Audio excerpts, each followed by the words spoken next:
Have you ever seen a narcissist lock horns with an empath? On the surface, it might seem like the narcissist has the upper hand, louder, more dominant, emotionally manipulative. They may appear to win the battle, leaving the empath bruised, confused, and questioning their own reality. But what if I told you that the narcissist actually loses more than they could ever understand? What if every attempt to dominate, gaslight, or devalue an empath slowly chips away at the very illusion that holds their personality together? In this video, we're going to take a closer look at something rarely talked about: the hidden emotional toll that narcissists end up paying when they attempt to dominate or break an empath. On the surface, it may appear that the narcissist holds the upper hand. They may seem composed, strategic, or even victorious in the early stages, but what lies beneath is a far more troubling and painful reality. The consequences they face are not small or temporary setbacks. They are profound, long-lasting wounds that reach into the very core of their being. These are not just passing frustrations or losses they can shrug off.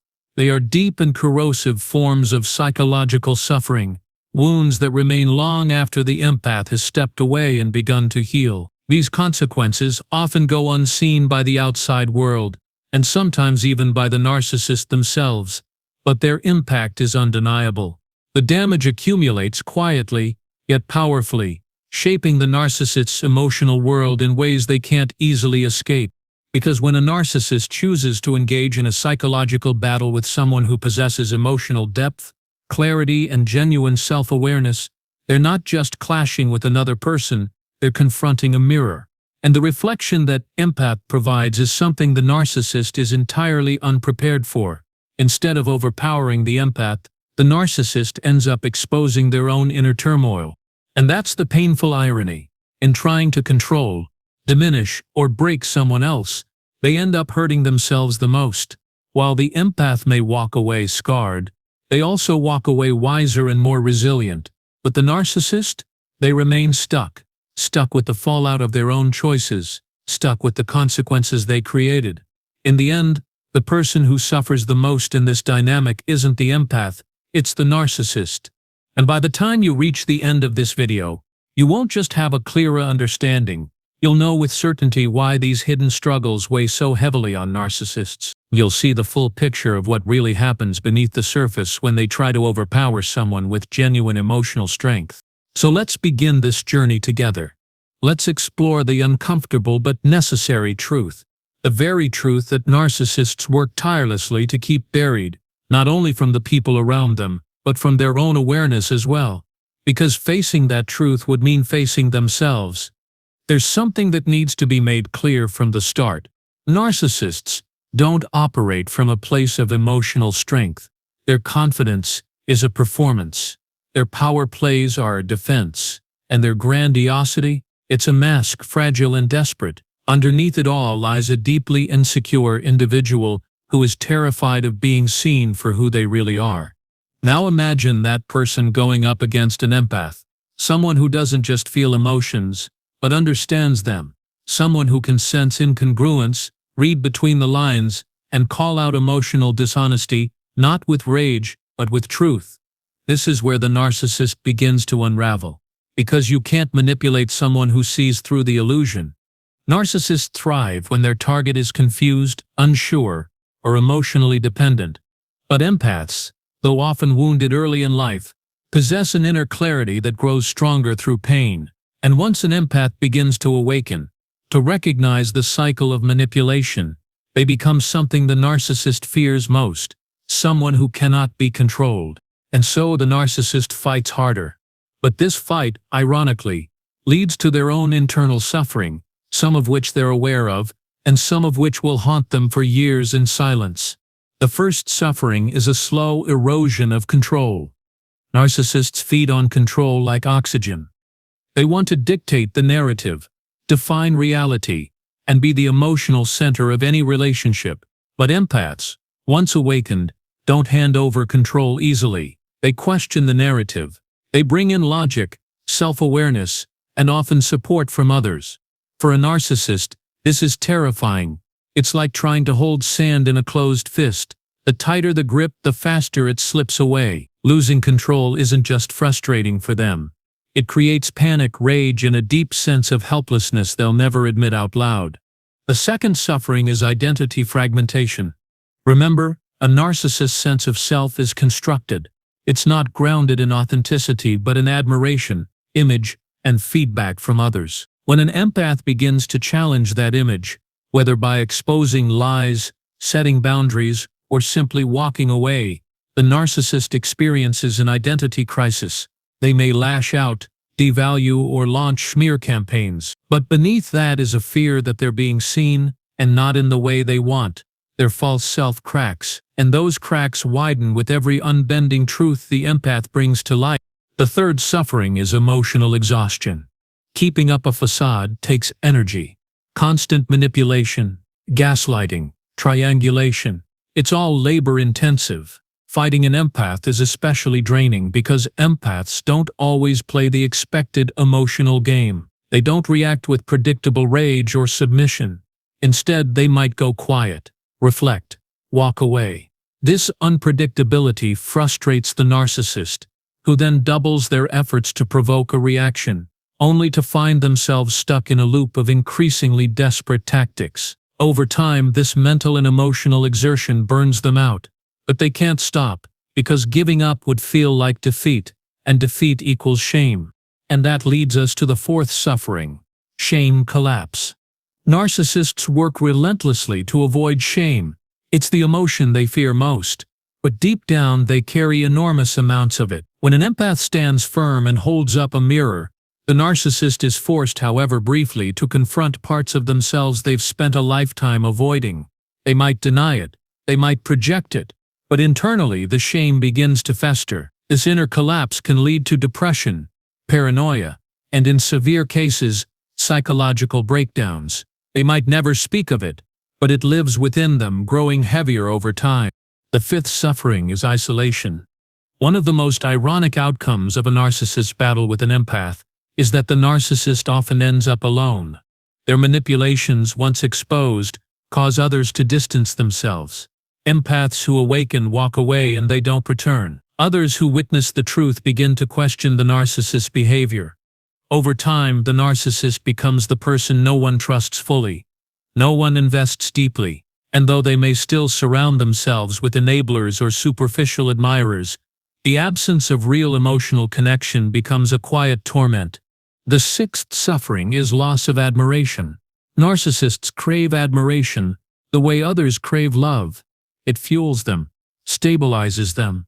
But empaths, by their nature, are intuitive truth seekers. Once they stop admiring the narcissist, they don't fake it. They detach not with hate, but with clarity. And to the narcissist, this is intolerable. They're not just being rejected, they're being seen as unworthy. That reality bruises their ego in a way few things can. And the worst part, they can't get it back. Not from an awakened empath. The seventh suffering is the mirror effect. This is perhaps one of the most profound and painful experiences for a narcissist. An empath, when centered, becomes a mirror, not just reflecting the narcissist's behavior, but doing so with calm, grounded presence. The narcissist is forced to see themselves in that reflection, not the mask, but the shadow, their cruelty, their deception, their emptiness. And unlike others who may react with fear or anger, the empath often simply holds the mirror up and waits. That stillness is unbearable for the narcissist, because it invites self-awareness, and self-awareness when you've built your life on denial is excruciating. And finally, the eighth suffering, a lifelong inability to feel peace. Even if the narcissist wins the fight, say, they isolate the empath, discredit them, or walk away seemingly unaffected, they do not feel peace. Why? Because peace isn't external. It's not something you gain by dominating others. It's something that comes from within, from truth, integrity, and emotional maturity. All things the narcissist has rejected. So even in victory, they feel empty, restless, haunted. They move on to new targets, new facades, but never find stillness, never find home. So what exactly are we witnessing when a narcissist enters into conflict with an empath? On the surface, it may appear as just another disagreement, an intense dynamic between two very different individuals. But if we look more closely, it becomes clear that this is not simply a clash of personalities. It's not a fight between light and dark, good and evil, or even dominance and submission. It's something far more profound, more complex. It's a confrontation between illusion and truth, between someone who has built their life around escaping who they are and someone who naturally sees what others cannot. What we are witnessing is a psychological and emotional collision, a moment in time when someone who has spent years constructing a false self meets someone who can sense that falsehood immediately. It's the tragedy of a person who has been running from their own reflection, suddenly facing someone who holds up a mirror, not with cruelty, but with clarity. A mirror that shows not just who they pretend to be, but who they truly are beneath all the masks. The empath, in this equation, is not trying to destroy or win. That's not their nature. Their motivation is rooted in understanding, in connection, in emotional truth. They approach others with openness, vulnerability, and a desire to heal rather than hurt. But the narcissist misreads this openness. They perceive it as naivety, as a weakness to be exploited, as a chance to control, dominate, or feed their fragile ego. But in attempting to exploit an empath, the narcissist unwittingly triggers something they did not expect: consequences. Because the empath doesn't respond with the chaos the narcissist thrives on. Instead, they respond with presence, with quiet strength, with emotional clarity, and this kind of calm resistance is something the narcissist is ill-equipped to handle. Every attempt to manipulate begins to fall flat. The usual tricks, gaslighting, blame shifting, guilt, lose their grip. Each lie is met with piercing insight.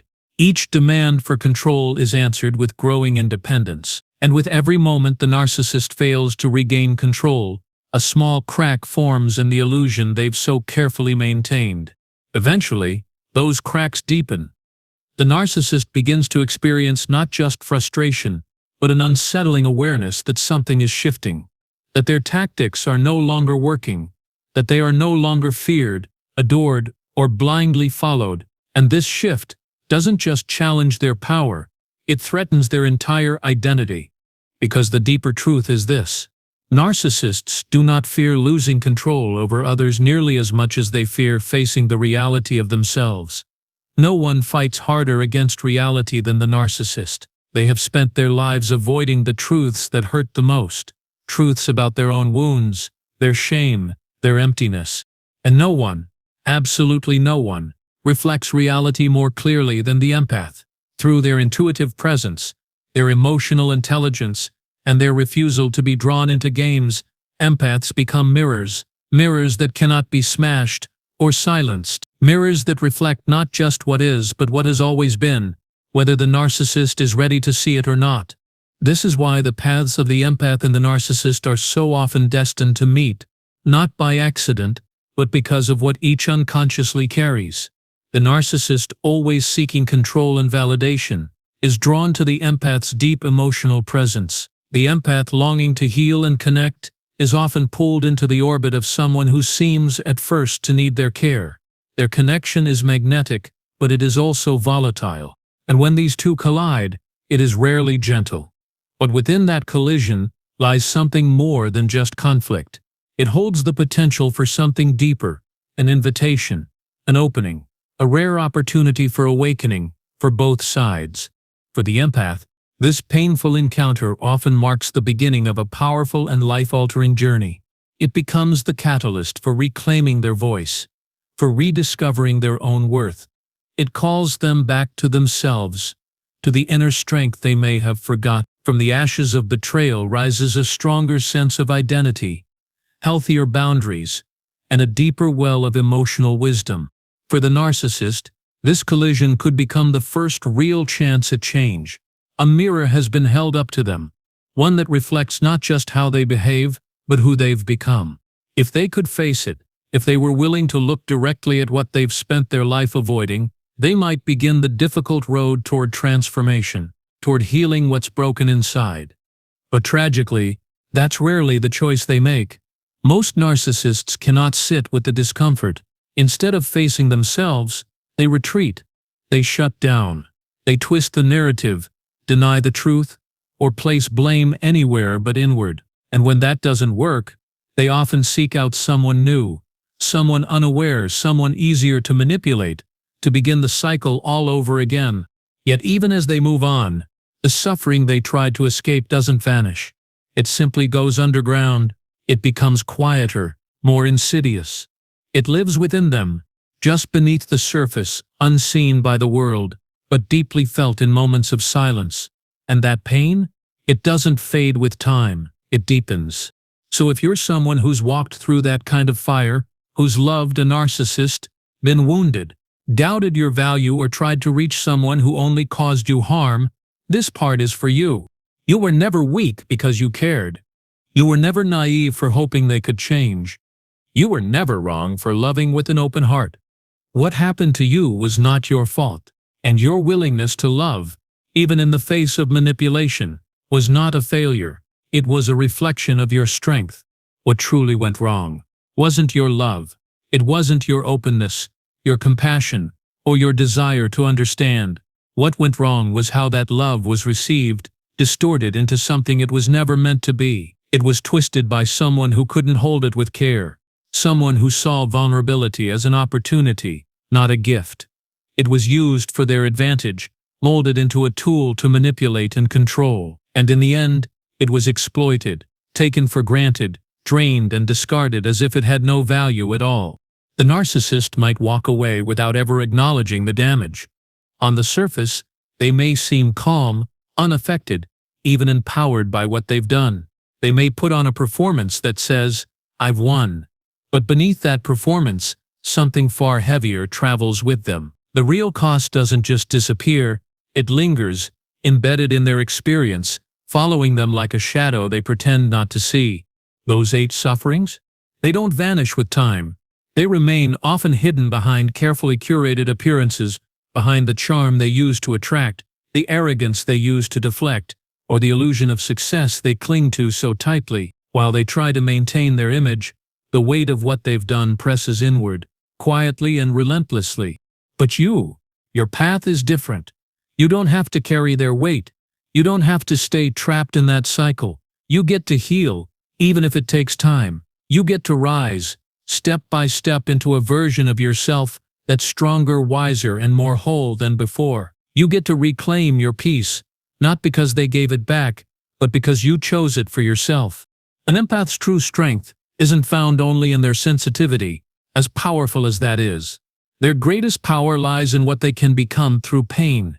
It's their ability to learn and grow, even in the aftermath of betrayal, to see reality for what it is, and not lose their heart in the process, to love deeply and purely, and still have the courage to walk away when that love is no longer respected. This kind of strength, this evolution, is something the narcissist may never truly understand, because it requires accountability. It requires inner depth. It requires facing what they've long tried to escape. But you understand, because you've lived it, and you're still here, healing, rising, and becoming more of who you were always meant to be.